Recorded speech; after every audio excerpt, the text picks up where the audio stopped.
Section 41, relevancy of certain judgments in probate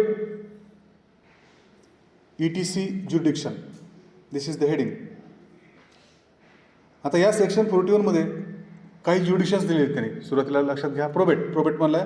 आता ETC म्हणल्यामुळे पुढे काय, मॅट्रिमोनियल, ॲडमिरेबिलिटी और इन्सॉल्वन्सी. प्रोबेट माहिती आहे, प्रोबेट ज्युडिक्शन माहिती आहे सर्वांना. ओके. मॅट्रिमोनियल तिथं चांगलं माहिती आहे. ॲडमिरेबिलिटी नौसेना अधिकाराविषयक असलेलं ज्युडिक्शन. और इन्सॉल्वन्सी दिवाळखोरी जाहीर करण्याबाबत त्या कोर्टाला असलेले अधिकार. म्हणजे सेक्शन 41 मध्ये 4 प्रकारचे ज्युडिक्शन्स त्यांनी दिलेले आहेत. First one probate, second one matrimonial, third one admiralty and last one इन्सॉल्वन्सी.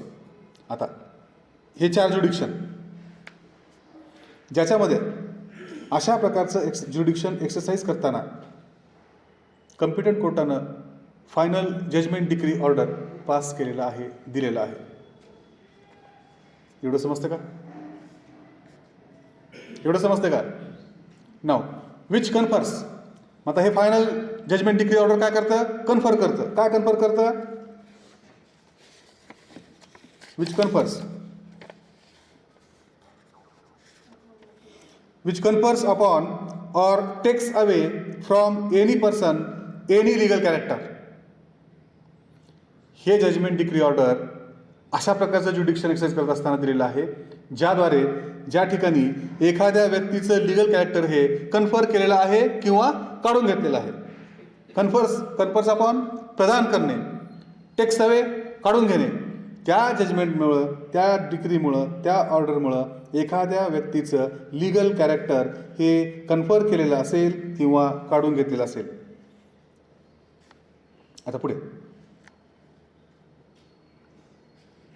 और which declares any person to be entitle to any such character. आता विच म्हणजे कोण? Judgment decree order. हे जजमेंट डिक्री ऑर्डर काय करतं? Declares any person to be entitled to any such character or to be entitled to any specific thing. ते judgment काय असं सांगतं की एखादी व्यक्ती ह्या लिगल कॅरेक्टरची हक्कदार आहे किंवा एखादा व्यक्ती त्या विशिष्ट वस्तूचा हक्कदार आहे असं जे घोषित करतं. आता हे घोषित करताना कसं करतं घोषित? Not as against any specified person but absolutely. विशिष्ट व्यक्तीच्या विरुद्ध नव्हे तर होल वर्ल्ड, सर्वांच्या विरुद्ध. तशा प्रकारचं डिक्लेरेशन त्या ठिकाणी त्या फायनल जजमेंट डिक्री ऑर्डरनं केलेलं आहे. इथपर्यंत आलं लक्षात?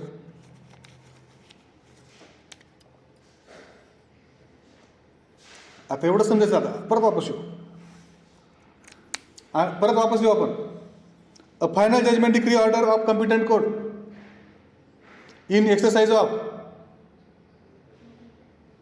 Probate, matrimonial, admiralty or insolvency jurisdiction, which confers upon or takes away from any person any legal character or which declares any person to be entitled to any such character or to be entitled to any specific thing not as against any specified person but absolutely.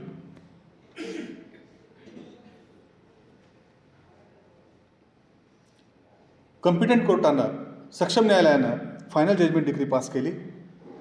Probate, matrimonial, admiralty or insolvency jurisdiction exercise करत असताना जे की final judgment decree order जे की confer or takes away from any person any legal character. एखाद्या व्यक्तीचं legal character हे ते जजमेंट डिक्री ऑर्डर कन्फर करतं किंवा काढून घेतं. Or which declares any person to be entitled to any specific thing. तो व्यक्ती विशिष्ट अशा वस्तूचा हक्कदार आहे अशी ही घोषणा ते फायनल जजमेंट डिक्री ऑर्डर करतं. आता कशा प्रकारे करतं? Not as against any person but absolutely is relevant. अलग लक्षात सांगा. आता लक्षात येते का? नाही, थोडं थोडं साहजिक आहे. परत एक वेळेस येऊ. A final judgment decree order of competent court. कुठं? In exercise of probate, matrimonial, admiralty or insolvency jurisdiction. आता इथपर्यंत समोर सगळ्यांना. हे काय करतं? Which confers upon or takes away. काय करतं कन्फर? काय करतं टेक्स अवे? काय करतं? कोणाचं? हां, which confers upon or takes away from any person, any legal character, or which declares any person to be entitled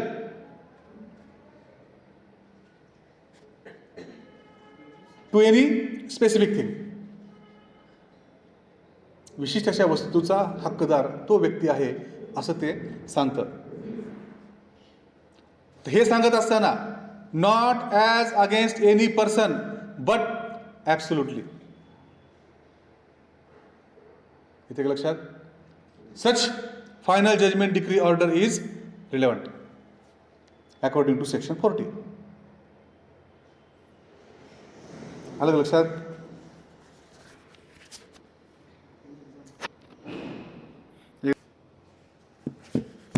such judgment order decree is conclusive proof. आता कोणतं judgment decree order is conclusive proof? हे आत्ताच आपण discuss केलेलं, as discussed earlier. Such judgment decree order is a conclusive proof. काय म्हणून? That any legal character which it confers accrued at the time when such judgment order decree came into operation. accrued मिळविणे. आता ते judgement decree order हे कन्क्लुसिव्ह proof असेल कशाचं? That any legal character to which it declares. It means who? That judgment decree order declare करतं. काय declare करतं? Any such person to be entitle. तो तशा प्रकारचा हक्कदार आहे. Accrued to that person at the time. म्हणजे तशा प्रकारचं जे जसं डिक्लेरेशन आहे हे त्याला कधी मिळालं? तर ज्या वेळेस ते जजमेंट डिक्री ऑर्डर हे घोषित झालं किंवा it comes into operation. परत एक वेळेस. That any legal character to which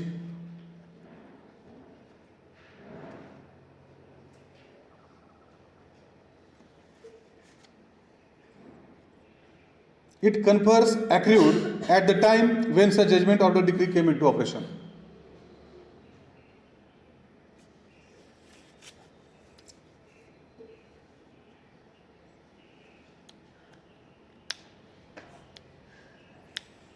त्या जजमेंट डिक्री ऑर्डरद्वारे त्याला जे लीगल कॅरेक्टर कायदेशीर स्थान त्या ठिकाणी प्राप्त झाले किंवा त्याला प्रदान करण्यात आले तर ते त्याला कधी मिळालं? ते त्यानं कधी मिळविलं?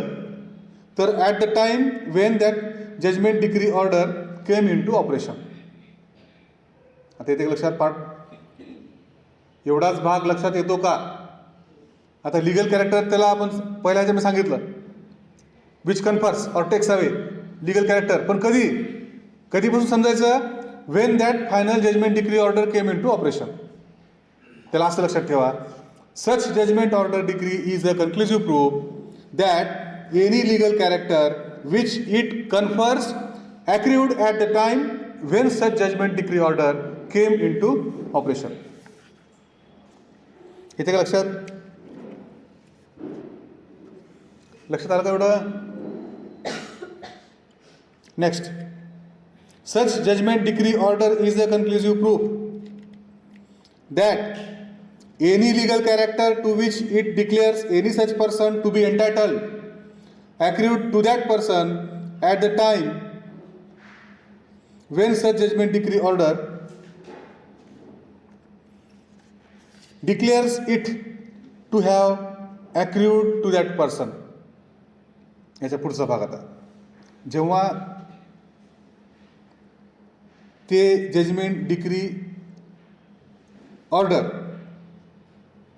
ज्यावेळी त्या व्यक्तीला ते लीगल कॅरेक्टर प्राप्त झाल्याचे घोषित करते, त्याच वेळी ते लीगल कॅरेक्टर त्याला प्राप्त होईल. पहिल्यांदा काय म्हणलो आपण? That judgment decree order it should be came into operation. ऑपरेशनमध्ये आली कन्क्लुसिव्ह प्रूफ.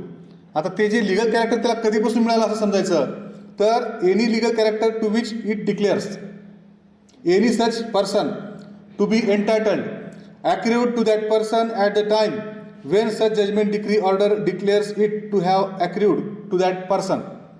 त्या व्यक्तीनं त्या प्रकारचं लीगल कॅरेक्टर केव्हा मिळविलेलं आहे असं जर त्या जजमेंटमध्ये स्पेसिफिक सांगितलेलं आहे, तर त्यावेळेपासूनच त्याला ते लीगल कॅरेक्टर मिळालं असं समजण्यात येईल, किंवा that is a conclusive proof. आलं लक्षात?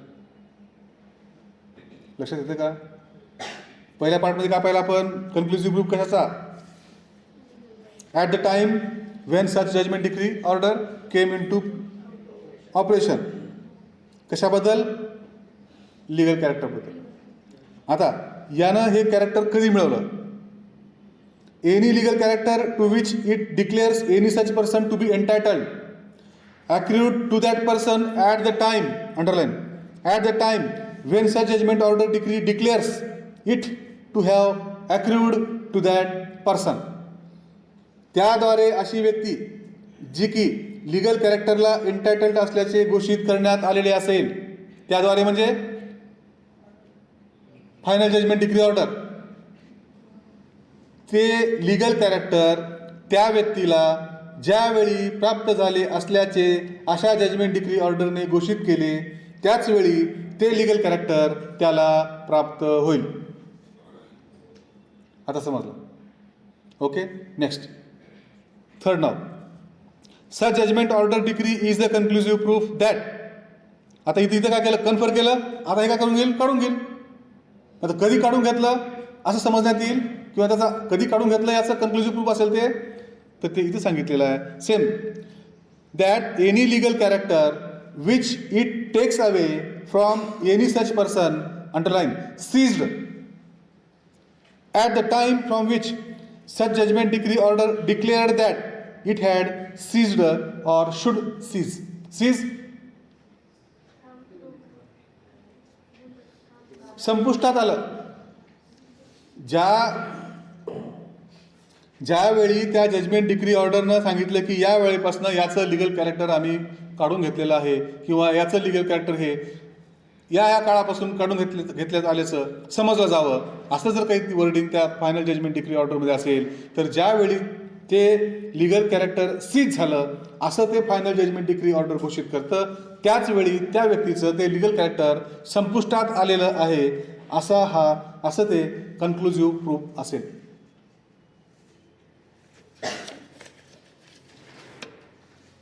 Further, and that anything to which it declares any person to be entitled was the property of that person at the time from which such judgment order or decree declares that it had been or should be his property. Legal कॅरेक्टरबद्दल, आता इथं त्या पर्सनच्या प्रॉपर्टीबद्दल तो निर्णायक पुरावा असेल, किंवा त्याद्वारे फायनल जजमेंट डिक्री ऑर्डर कोणतीही व्यक्ती ज्या कोणत्याही वस्तूला हक्कदार असल्याचे घोषित करण्यात आले असेल, तर ज्या वेळेपासून त्या व्यक्तीच्या मालकीची ती वस्तू झाली किंवा व्हावी असं काही स्टेटमेंट, असं काही जजमेंट डिक्री ऑर्डरमध्ये घोषित करण्यात आलेलं असेल, तर त्याच वेळी ती व्यक्ती, त्या व्यक्तीची ती वस्तू किंवा ती प्रॉपर्टी मालकीची झाली असल्याचा तो निर्णायक पुरावा असेल. लिगल कॅरेक्टर काढायचं, प्रॉपर्टी शब्द टाकायचा. जेव्हा सांगितलं तेव्हाच, त्यावेळेपासनं त्याला ती मालकी प्राप्त झाली असं असल्याचा तो निर्णायक पुरावा असेल. कुठं सांगितलंय? कुठं सांगितलंय? Final judgment decree order. समजते का नाही?